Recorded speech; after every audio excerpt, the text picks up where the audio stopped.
In this guide, I'm going to show you how to redeem Roblox gift card on mobile 2026. Before we get into this guide, make sure to like the video and subscribe to the channel with all notifications on. It really does help with the channel and it lets us know that you want more content like this. We'd greatly appreciate it. And if at any point throughout this guide you did have any questions, just ask them down in the comment section below and we could help you out further. I'm going to be doing my best to reply to every single comment down there. Begin by opening up the Roblox app on your phone, and what you're going to want to do is select the three lines up in the top left to open up the More tab, and in this section you're going to see a Buy Gift Cards tab and a Redeem Codes tab. Go ahead and select Redeem Codes, and it's going to redirect you to a page that looks like this. And what's so good about this is because you're technically still in the Roblox app, you don't have to sign in again. You used to have to back out to like Safari or Chrome and sign in again.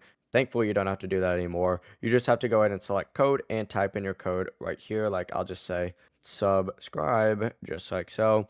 Whenever you are ready, just hit redeem. You can also scan it with a camera, which is super convenient. And this can be from a physical gift card code, a digital gift card, a virtual item code, or a promo code. Simply just go ahead and do that. And if the code is valid, it's going to immediately be added to your Roblox account after you hit redeem. Before you leave this guide, make sure to like the video and subscribe to the channel with all notifications on. It really does help the channel and it lets us know that you want more content like this. We'd greatly appreciate it. And if at any point throughout this guide you did have any questions, once again, ask them down in the comment section below and we could help you out further. I'm going to be doing my best to reply to every single comment down there. Have a great rest of your day though. Peace.